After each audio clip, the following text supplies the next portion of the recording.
It's entering considerably, and we've made significant changes to our cyber awareness training in the past 9 months as a result.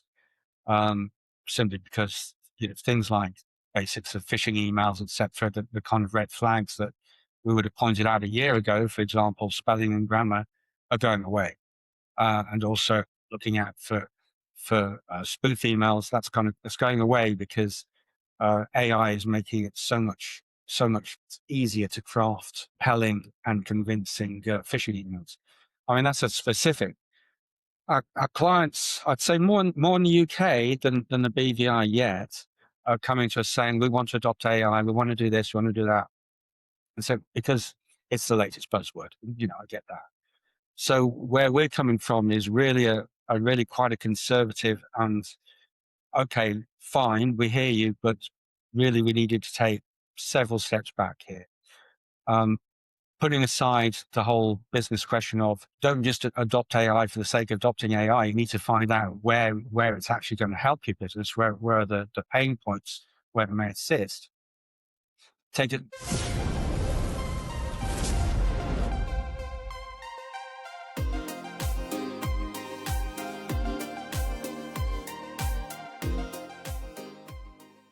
Welcome back to the MSP Zone. I'm your host, Charles Weaver. Today, I'm very privileged to have a guest joining the program to share a personal view of his take on the managed services profession from his vantage point and his own unique part of the world. And one of the things that I've always enjoyed about this industry is the global nature of managed services aside. There are cultural, legal, many other nuanced subtleties that make managed services different, but there are still underlying similarities. There are underlying commonalities that really do make this industry tied together in a unique way globally.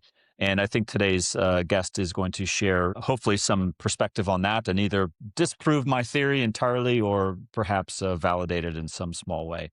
Joining me today you are not in London or in the UK right now. Is that true, Guy? That's spot on, Charles. I actually traveled over to our offices in the British Virgin Islands, Tortola, over the weekend. And you even wore a necktie despite being in the Virgin Islands. Kudos to you, sir. I applaud you. Thank you. Believe it or not, they're quite old school in their dress sense here. They appreciate someone wearing a tie. I'm sure they do. So Guy Phoenix is the managing director of Fresh Mango Technologies, a UK-based managed services and cybersecurity provider headquartered in Leeds. Uh, he has led Fresh Mango since 2011, overseeing its growth and as a people-first MSP focused on practical, plain English IT support, cybersecurity, and compliance for small and mid-sized businesses across the United Kingdom. Guy is an active voice in the MSP and security community, regularly writing and speaking on topics including cyber essentials, data protection, and the real-world risks facing growing organizations. Guy Phoenix, welcome to the MSP Zone. Thank you very much, Charles. It's a pleasure to be here. So I have to say that not only does Fresh Mango receive, in my view, the Originality Award for a technology managed services business that doesn't follow the template of, IT tech support, Inc., whatever, which is a very common phrase of, not that there's anything wrong with it, but Fresh Mango is fresh. It's unique. And your own name, I don't know if you're a fan of the Marvel comics, but it seems like you should be along there with Nicholas Fury as part of the Marvel, the Avengers. I love your name. So just a comment. Tell us about Fresh Mango. How did it come about and what inspired you to start it? Well, it goes back to the 2008, 2009, when I first moved to the British Virgin Islands, um, to be quite frankly a sailing bum, which I was for about 6 months, and then um, realized that there was a need for a lot of digital services here. So I was able to obtain a trade license initially for digital marketing. And pretty much the moment I started that, started getting inundated with requests for IT support. So it turned out there was a company that had recently started that was up for sale that did that, and that was Fresh Mango Technologies. So I can't actually claim credit for the name of the company and certainly not my own personal name either, regrettably. And and it went from there. What was interesting though was that although this is a small country in the Caribbean, the reason there was such a demand for IT support was because the nature of the client base here is globally sophisticated. It's a financial services hub. So all of the global companies you would expect have bases here, and they require first class, if not world class IT support. So that was how we started. With that in mind, because it's a small nation with a limited base for recruitment, for getting the skills that we need, around about 2014, I identified it would be helpful if we had another office, another location, either in the States or in the UK, where it would be, the kind of technical skill set we needed was more readily available. So in 2015, I expanded into the United Kingdom. And in 2019, because of the growth there, I relocated back to the UK. And so we've now got the two elements of the business, the BVI business, which is, I'm very proud to say, the largest IT company here in the British Virgin Islands, and our UK business, which is going to be one of the largest in Yorkshire, but we're not the largest yet. So, would it be safe to say that you have a Caribbean first approach? Is that even fair to say, given not only your personal background from the UK, but there's a strong connection in the British Virgin Islands, certainly to the motherland. But what came first, or how does that even factor into your thought process? I think that it's a good question, actually, Charles. Thinking back to the history of it, I would say that our BVI business, when we first started in the UK, our BVI business was more sophisticated. Um, the UK has certainly caught up and in many respects has perhaps overtaken to an extent from a cybersecurity perspective. But I've got one eye on the global client base that we service right here in the British Virgin Islands. And so they're probably like for like, very different culturally, of course. But yeah, I think given certain breaches that have occurred, particularly here in the British Virgin Islands, which have garnered worldwide attention, they're very mindful of cybersecurity to an extent that can be more challenging with smaller clients in the United Kingdom. It would also seem to me that in the British Virgin Islands, I'll just say BVI for anyone watching at home. When I say BVI, that's what Guy and I are talking about, British Virgin Islands. That unlike perhaps many, I don't know, I don't think that this is true for all Caribbean islands, but I certainly think for the BVI islands, it would be somewhat more sophisticated compared to those other Caribbean nations. Safe to say, or Um, I don't have a huge amount of experience of working in IT in the other islands, to be perfectly honest, Charles. I mean, I've traveled extensively through them. I'd probably say that the other islands are more akin to the client base we experience in the UK than in the BVI. Perhaps the only one comparable is the Cayman Islands, where again they've got financial services, and so they really, really are on it when it comes to IT and cybersecurity. yeah. I suppose that the nature of the question was more tourism driven versus financial services driven. Perhaps that was a better phrasing of Oh, the okay, question. sure. Yeah. I mean, economically, no question. Yeah. The other Caribbean islands, the mainstay of the economies is tourism. And so they're more focused on that 6 months window when they get their tourists in, because 6 months of the year, they don't really have much going on. And so their focus is, yeah, let's service the client base. And okay, we need computers to do that. And that's kind of it. Yeah.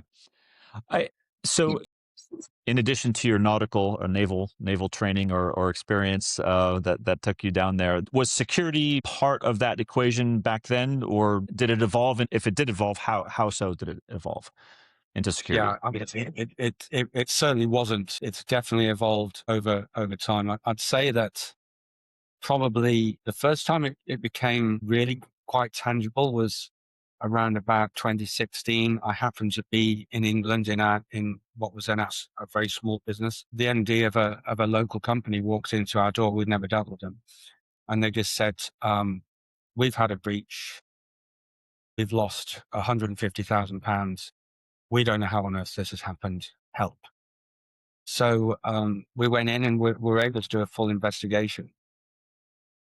And I could give you the full story of it, but they didn't really need particularly sophisticated IT support. There are any number of things that could have been done to have prevented the breach. But someone had clicked a link, not realized it had done anything. It had allowed hackers to come in. And in this instance, the hackers were really quite clever, because all they did was they accessed this company's accounting system, and changed the bank account details for their 8 largest suppliers, who it turned out were used to receiving a monthly payment online. It was only when those payments weren't received by the suppliers that they realized something was very amiss. And from that point forward, and I still tell this story. In fact, I gave some cyber awareness training yesterday right here. I still tell that story as a salutary tale, because it was an existential threat to that business, and it's still the same today if you get a breach. Indeed. Do you find that you are, aside from your own personal background, you're coming from the UK, are your clientele, do they have a nexus to the UK, or are you finding a more international diversification from your BVI clients? It's varied, because we're not in any particular vertical, Charles. I mean, in the BDI, clearly our client base is financial services and tourism based. There's a large charter industry here. In the UK, I'd say it varies. We have got some who are multinationals. They've either been acquired, or they're local outlets of a multinational who require local IT support. Yeah, don't have much more to say on that, to be honest. Well, I guess I'm asking because in North America, certainly across US and Canada, and I've seen it perhaps less in the UK and less in mainland Europe. I certainly see it in Australia and a few other geographic regions. It's the question of geographic expansion and how do MSPs go about doing that. And it seems like you've covered a very large geographic area just by connecting the UK with your Leeds office and your BVI offices. Do you look at expansion into the future differently than perhaps an MSP who's in the greater Chicago area? They might be quite happy being in the Chicago area as an MSP and never look beyond that, if you get my meaning.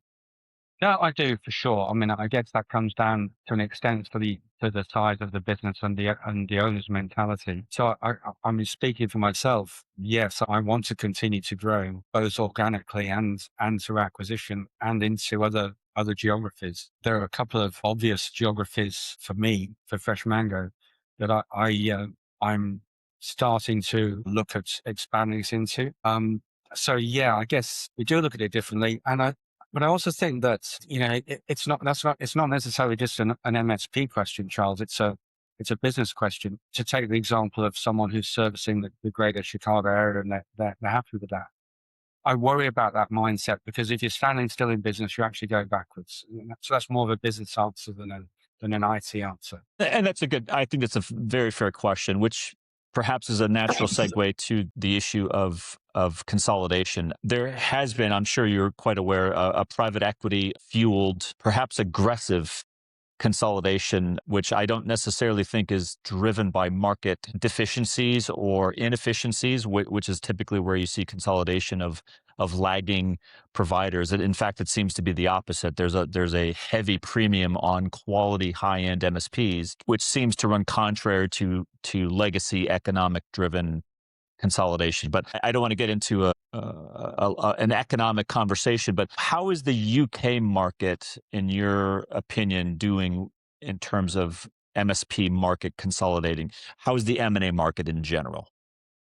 Well, judging by the fact that I receive a LinkedIn request or an email at least once a week asking to sell my business, I think it's buoyant and very aggressive. And the points you make are really quite valid. I do know someone who I've known for a long time who sold his business to a larger conglomerate, and that conglomerate is hoovering up MSPs as fast as they're allowed to.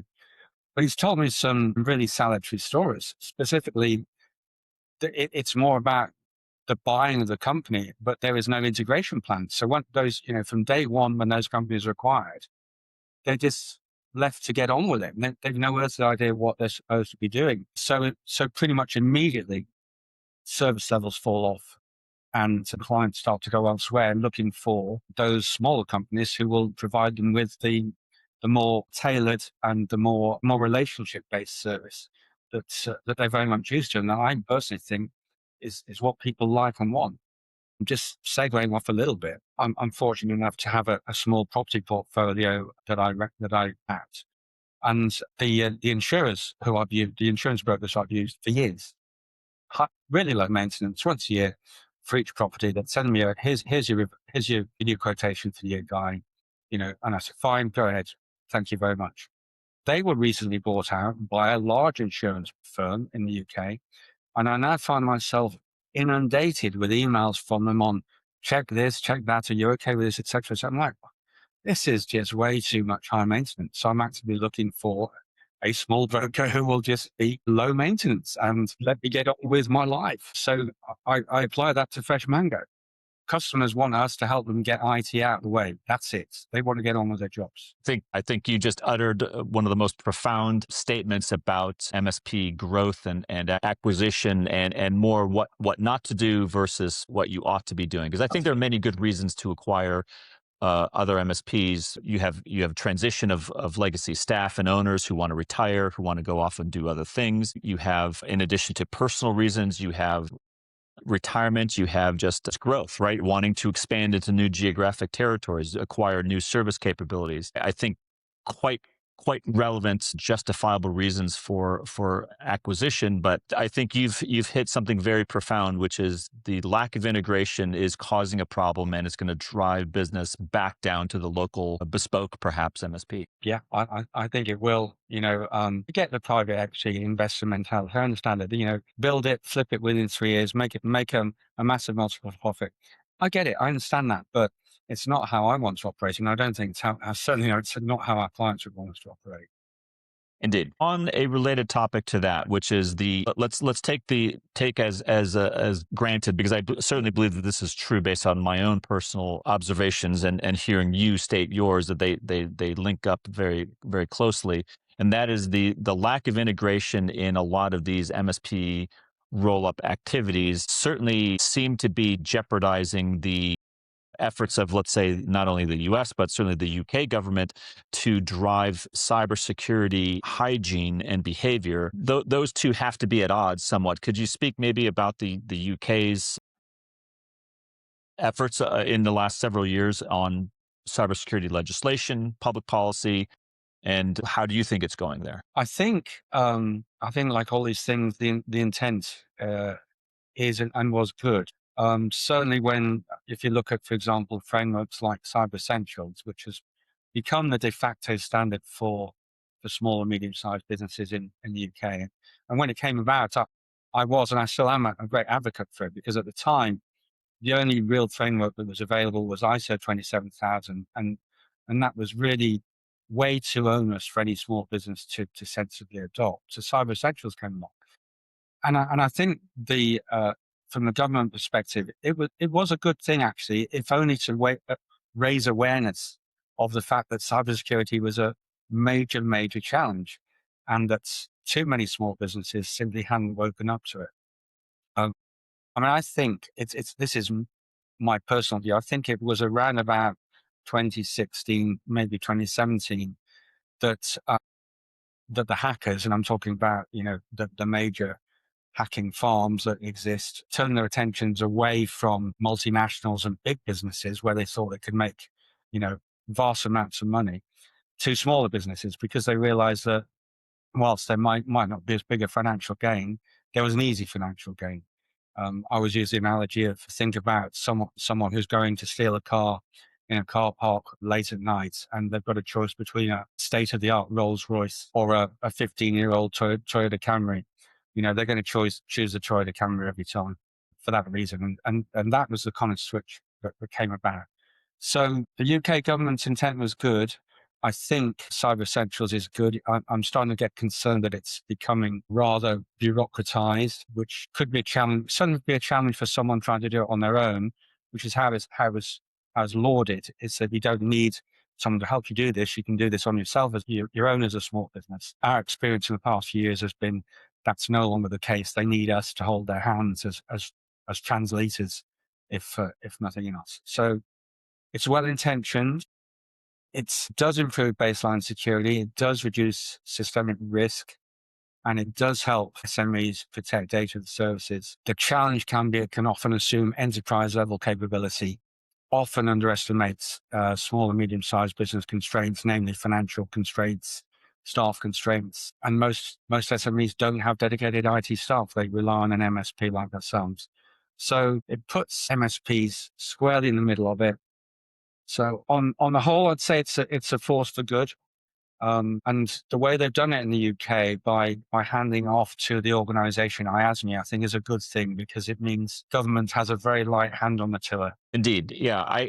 Which brings me to my next question, which is the role of the MSP in this, meaning cybersecurity, cyber hygiene, just as it was with IT before it. This is not a new role for the MSP, meaning that the MSP previously had a quite extensive, as you know, role in the client organization in terms of the, handling IT related outsourced functions. It has moved from the data center into the boardroom, perhaps. And I think there are many small organizations all over the world, particularly in the UK and North America, who would have no chance of becoming even close to cyber hygienic, but for the presence and activity and participation of their MSP. Your thoughts? Yeah, no question about it. And it remains an ongoing challenge for us, certainly in the UK. I'm sorry to say that I still would say that 95% of new cyber customers come to us after the fact. They've had a breach.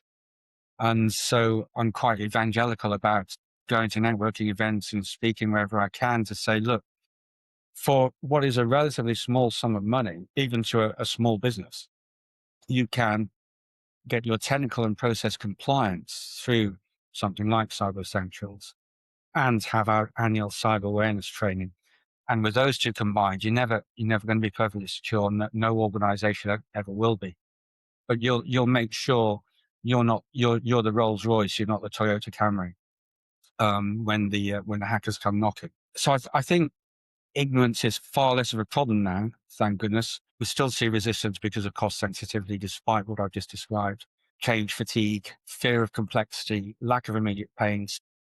That's where MSPs can win or lose, is helping reduce the friction associated with all of that. How do you feel your MSP colleagues, perhaps in the UK, perhaps if you know any in North America or elsewhere, how are they doing with this? Are they largely in lockstep with your opinion, or do you see any lagging in the profession? I'm sorry to say I see a lot of lagging. I haven't got numbers for it, but my sense is that most MSPs, certainly in the UK, still aren't really offering any kind of cybersecurity measures. They might be doing the monitoring, etc. But in terms of going and actively saying to their client base, look, there are ways we can make you relatively bulletproof here through by adopting measures such as Cyber Essentials, getting accreditation for Cyber Essentials, or adopting far more aggressive antivirus solutions with EDR, etc. I'm not seeing that very much, which is quite interesting. I don't disagree with you, which is why I asked the question, but I'm still astounded that we don't have greater adoption because of the, in my opinion, and it sounds as you share it, a quite significant market opportunity and market demand for such a role and a service from the MSP. Yeah, so am I. I mean, I look back now, if we hadn't really adopted an aggressive approach to cybersecurity 8, 9 years ago from a business perspective, we'd be very much smaller. Cybersecurity now is, let me think. If I think of our main revenue streams, it's probably number 2 or number 3 in our revenue streams. That's significant. Let me ask you about your service vertical. You mentioned that in BVI you're largely dominant in financial services and then perhaps less so on tourism. But do you find that those disciplines of being a service provider to those two specific types of verticals, but maybe more financial, that you would be well suited to expand into other vertical areas with similar sensitivities, perhaps healthcare, perhaps in the U.S. The defense industrial base, which is the whole Eisenhower type of concept. But I'm sure they have a version of it in the UK, and they certainly have it in Belgium with NATO. But do you find that you could apply this to other service verticals? I do. I'm sorry, I've got a wry smile because literally an hour ago I was talking with our sales manager about how can we start promoting ourselves into the health service here, because it is, to me, as you're quite rightly alluded to, it's such an obvious approach for us to say, well, we've got proven IT and cybersecurity skills, and you in the healthcare sector, given the nature of the personal data you're holding for your clients, you really need to seriously consider how you're going to deal with avoiding breaches, et cetera, et cetera. So the short answer is yes, I think it's applicable to industries such as health, very much so. How we actually get them to take it seriously is a whole other kettle of fish, Charles. I know from experience of working with elements of the health sector in the UK, it's a massive, massive challenge, quite frankly, to even get it on the agenda. Yeah. Let me ask you the obligatory question about artificial intelligence. I'm loath to even bring this up, but I feel I have to, just because I think your perspective would be interesting. But there are all sorts of implications I could think of being in the Caribbean, where there would obviously, I would assume, be obvious constraints on human talent, human resources available to you. How is AI entering into Fresh Mango's thinking, if at all? It's entering considerably, and we've made significant changes to our cyber awareness training in the past 9 months as a result. Because things like basics of phishing emails, etc., the kind of red flags that we would have pointed out a year ago, for example, spelling and grammar, are going away, and also looking out for spoof emails. That's going away because AI is making it so much easier to craft compelling and convincing phishing emails. I mean, that's a specific. Our clients, I'd say more in the UK than the BVI yet, are coming to us saying, we want to adopt AI, we want to do this, we want to do that. So, because it's the latest buzzword, I get that. So where we're coming from is really a really quite a conservative and, okay, fine, we hear you, but really we needed to take several steps back here. Putting aside the whole business question of don't just adopt AI for the sake of adopting AI, you need to find out where it's actually going to help your business, where are the pain points, where it may assist. Take a step back. So first question we'll ask if someone comes and talks to us, we say, well, what AI policy do you have in place for the business? And, oftentimes it's, well, we don't have one. So, well, okay, well, let me ask you this then. What AI agents or tools are your staff using? Often, most of the time, they say, well, we don't know. Probably ChatGPT. We'll say, okay, fine. And look, first things first. If you're Microsoft 365, then would strongly recommend at this point you mandate the first thing in your AI policy is they can only use Copilot, and then go from there. And then the kind of information that they're allowed to impart into Copilot, etc. And then they start asking why, and we start talking about guardrails and the fact that this information is going out into the World Wide Web. It might be going out through a new sexy AI tool, but it's still going out there. And so once we can start having those conversations, we can start making some progress with them in terms of, okay, what kind of tools are going to work where.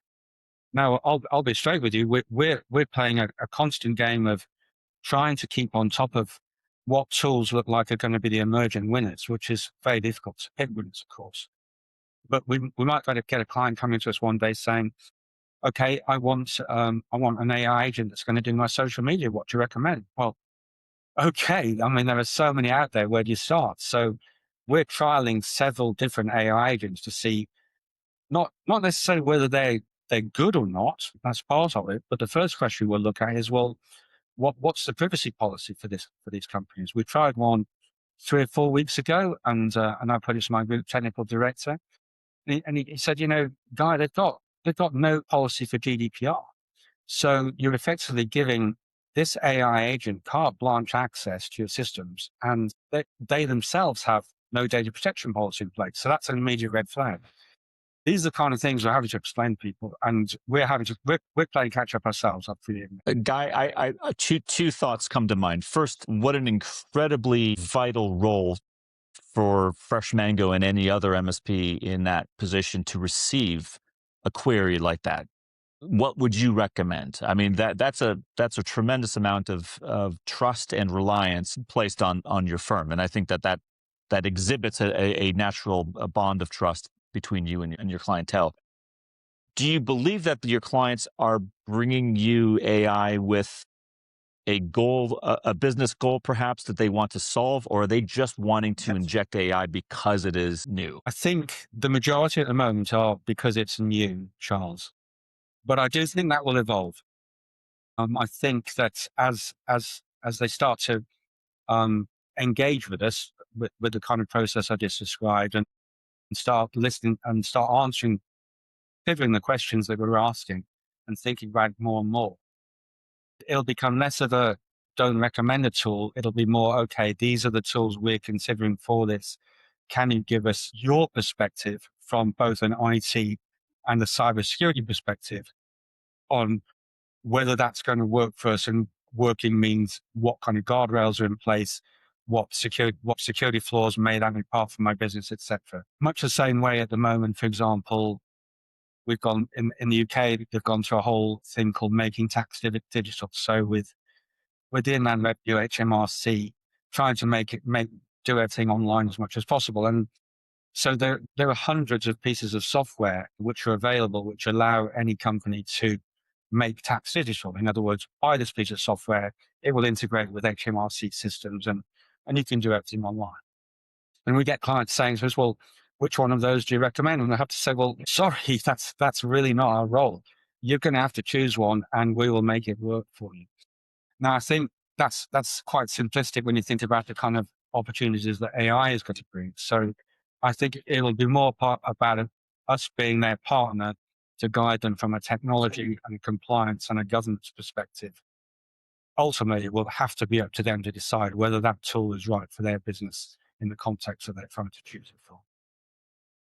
That's fascinating. I think that the United States federal government is about to struggle with the issue of cyber controls and cyber hygiene and a correlated issue of artificial intelligence. I'm curious as to your thoughts with the UK government already with cyber essentials out there and, as you said, a bureaucratic construct already in place. How does the issue of AI in the UK evolve, in your opinion? Is it gonna rub up against or conflict with cyber essentials in any way, or will it coexist? I think that I think government needs to take a step back, and at the moment, I don't want to sound overtly political. They're At the moment, they seem to be trying to impart and impose controls that remind me of the story of King Canute trying to hold back the tide. Things like they're talking about, for example, banning VPNs, which just, I'm sorry, is completely ignorant from an IT perspective. You can't ban VPNs. They are an excellent means of providing cybersecurity if you're working off premises and you need to access your server, et cetera, et cetera. And so if they start adopting that approach to AI, they're bound to fail. So my advice to government would be to start talking to business leaders in these fields and listening to what they've got to say. And don't just think of them as avaricious next billionaires, because that's not necessarily their intent. They want to bring tools that will genuinely bring value to the marketplace. So don't know I haven't seen what the plans are for AI at the moment. I don't think the present UK government knows what to do about it, quite frankly. But certainly they would have no problem observing the UK citizenry, the business citizenry, as it were, and observing quite readily that there is a large market demand in the UK as well as abroad for artificial intelligence. That seems clear. Well, would you agree with that? Yeah, absolutely. Yeah, Yeah. indeed. Yeah. Well, I still think that the fact that the MSP as a not a proxy, but as a advisor, a key advisor at that to many Yeah. organizations on the issue of artificial intelligence is going to be something to witness over the next half a decade or more. Yeah, I couldn't agree more. And I think it might even need to be quicker than that, Charles. Someone put it to me succinctly. Think of AI as an accelerator and a rapid one. So the analogy I've started using is, you know, I'm quite old school. So when it comes to lighting a barbecue, I like to light the kindling and I like to put the coals on it and I like to get the fire going. So in about an hour's time, I can cook my steak. There are a lot of people who really can't be bothered with that, and they just want to spray firelights on it and get it going fast. That's AI. Instant gratification. Yes, I understand. Yeah. Um, what's in the as you deal with issues of AI within your own firm at Fresh Mango, are you looking at AI as a means of, let's say, automation for your own internal service delivery mechanisms? Are you looking at it for your own internal security? If you wouldn't mind sharing perhaps some of the high level approaches, that would be fantastic. Yeah, by all means. So we introduced an app recently, which was originally just to allow people to raise support requests via an app on their smartphone. We've extended that to have an AI agent on it, but I was very clear about constraining that. So we've all had really unpleasant experiences with AI bots where you kind of can't escape them. It's like, look, I really need to speak to a human being at this point, and it goes on, and it just creates frustration. So what we did was we reviewed the six most common support requests that we get, and we put AI. We allow our AI agent to answer those and only those. For example, I've forgotten my password. We get that 5 or 6 times a day. And it's like, well, this is somewhere where someone who has, without any IT knowledge, can self-help. So, we put it on the AI agent on the app. They can put in, I've forgotten my password. The agent will simply ask them, okay, what are we talking about? Have you forgotten your Google password? It will give them the relevant link and they can reset it themselves. So, really quite basic stuff, but also quite helpful stuff, particularly given that we're a small business and we're not 24/7. So, out of hours, someone can find out how to reset their password without having to wait for us to tell them. And there's 5 other questions that we answered along those lines. So there's that. But what we're also starting to do is we've got an extensive knowledge base and standard operating procedures on how to operate in business, particularly for our technicians on how to go about doing this, how to configure a server, those kind of things. It's like there's an expression we've written about painting the fourth bridge over the Forth in Scotland. The old story goes that when the guys start painting it, and in a couple of years they finish painting it, they've got to start again. It's perpetual, and that's what keeping KBs up to date is like. So we're starting to use Copilot to say, okay, here's our SOP on this particular subject. Tell us what's out of date, please. Now, again, there has to be a guardrail, which is specifically a human being who reviews the output, a human being who can understand the output. But I think that's going to bring a much greater efficiency to the business rather than it being, okay, we've got to review the KBs for this again. It just feels like so overwhelming, particularly when there's so many things you have to deal with in IT. So we're doing that, and we're also actively pursuing how we can make AI work better for us within the business. For me, I'm looking at it from a finance perspective, actually. I think our accounting function is pretty streamlined. We've got a bespoke business management system, but I still look at the amount of manual input that goes in, and I'm looking, thinking, we can do better. Yeah, it almost seems limitless the way that a managed service provider organization could implement AI internally to do any number of things, as you mentioned, business, financial, tech, service delivery, operations. And that seems to be a very common theme, which is MSPs are often more experimental internally than they are with customers because of, and I've heard this from multiple people, and I'd be curious as to your thoughts on this, is that many MSP business owners will be quite bullish on AI inside their own firm, but will be quite reserved about exposing AI directly to a customer because of fear of lack of control, right? They just don't know exactly how it's going to behave. Do you share that same sentiment? I do, yes. I think that's why I was so cautious about AI agents on our app. In terms of how we're going to use it internally, well, I mean, I really don't think it's going to replace our staff, and I'm at pains to say that to them. What I think it will do is free them from a lot of drudgery, quite frankly. Day to day tasks that an AI agent can take care of, and take that kind of pain away from them, and allow them to focus on the sexy stuff, the stuff that, hang on a sec, what's gone wrong here? This needs some thought to try and figure out why this is broken and how we've got to fix this. So in our industry, at least, I don't, all of the talk about AI will just make human beings redundant. I don't buy that. I think in our industry, it's an opportunity for all of my staff, at least, to start to upskill, and become more senior technicians, as it were, as we would have put in the past.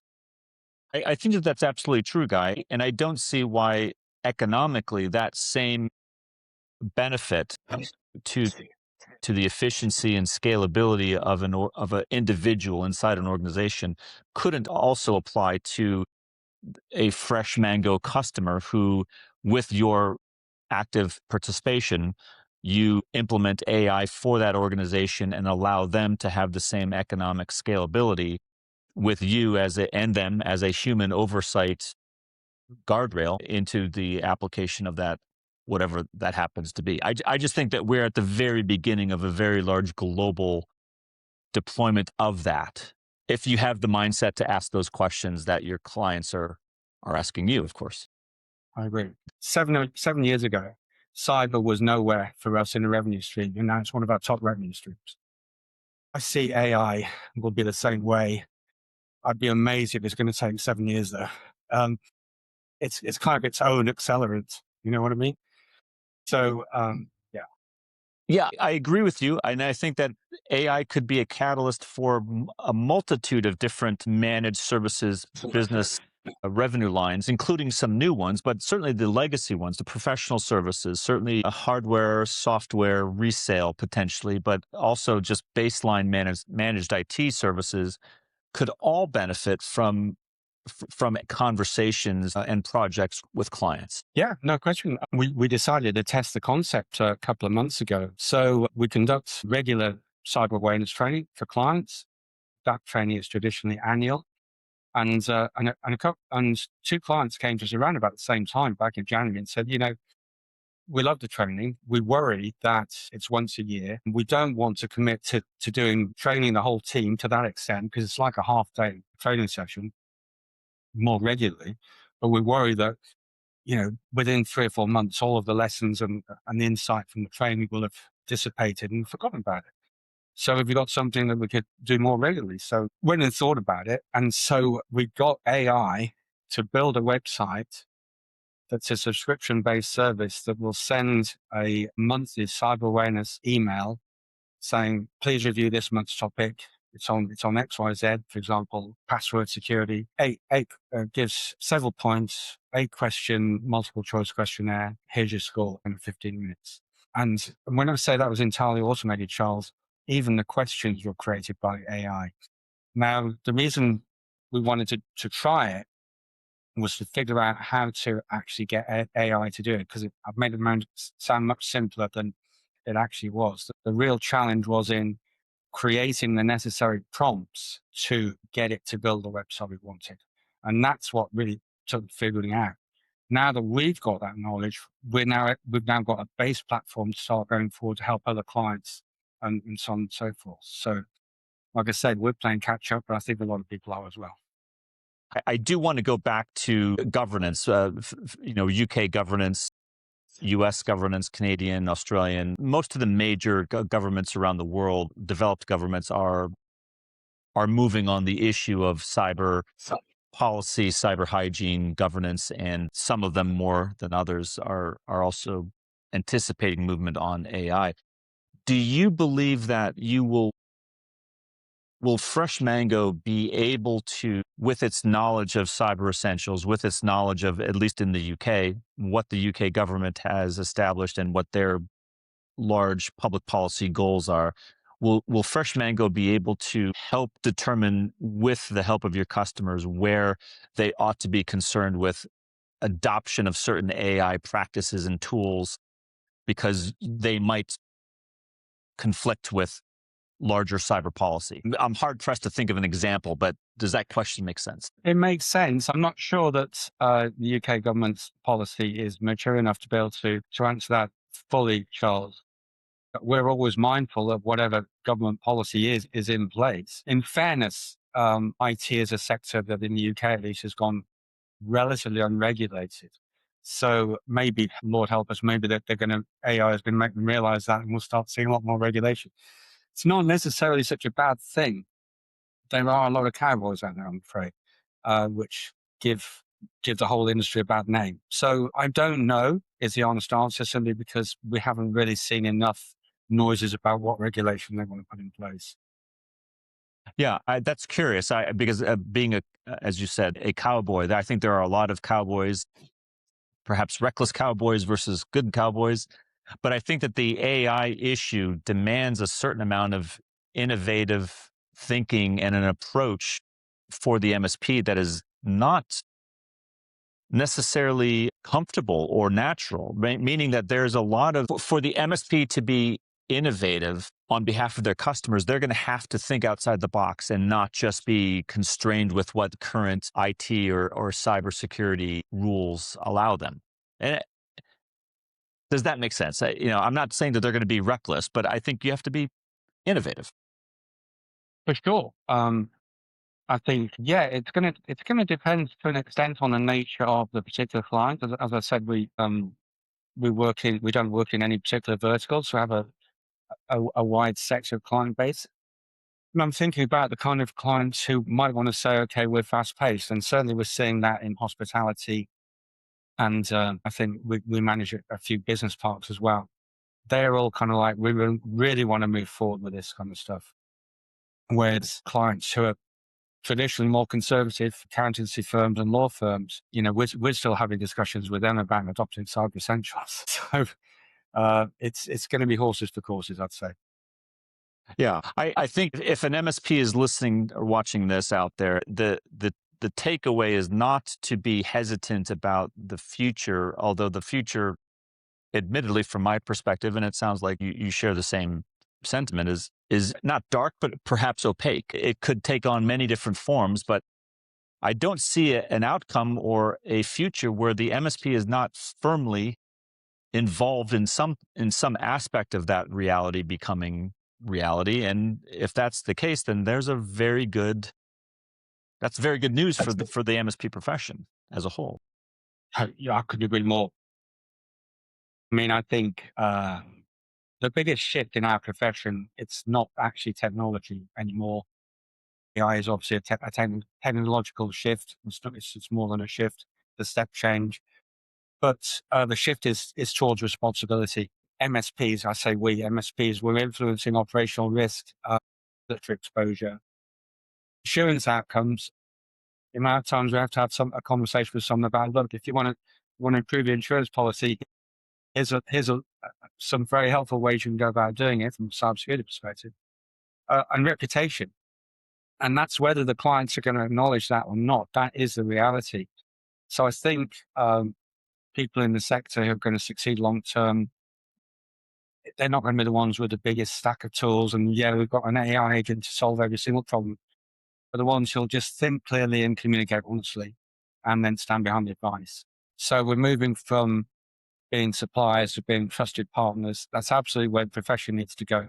I think it's where the client base in particular need to let their mindsets go. We still have an awful lot of clients who just view IT as a necessary evil. And I keep saying to them, look, all you view IT as is a cost. That's all it's ever going to be. You work with us as a trusted partner, and you're going to accelerate your business. I couldn't agree more. Guy, I have one final parting question for you, and that would be, if you had to correct one common misconception that either your customers, potential customers, or perhaps even government regulators, anyone, an MSP misconception, what would you think that is, and how would you fix it? I think the common misconception is that there are a lot of MSP or IT support companies who take advantage of their clients' lack of technical knowledge and therefore will sell them stuff they don't need. And that is absolutely not us. I mean, I make that clear to every single member of staff who ever joins us. We'll only provide a client with, we'll only offer something to a client we think genuinely meets need for them. And we back that up by demonstrating that we use it ourselves. And no private enterprise is going to use something that costs some money just for the sake of it. So that's how to get over that. That's by forging long-term relationships and trustworthiness. Going back to my previous comments about becoming a trusted partner rather than just the tech guys. I hadn't thought of that. That seems like a problem that auto mechanics used to have at one point in their careers, and probably don't have that anymore. Guy Phoenix, a managing director of Fresh Mango Technologies from the British Virgin Islands. Thank you very much for being here with me. And if you would be so kind, we'd love to catch up with you in the future, because I think you have a very interesting story. And I think that there are many, many conversations and lessons and topics to be discussed that you just have a very unique perspective on. So I appreciate it. Thank you very much. Well, Charles, thank you very much for your time and the opportunity to speak with you today. It's been a real pleasure. Absolutely. Stay safe. Until next time.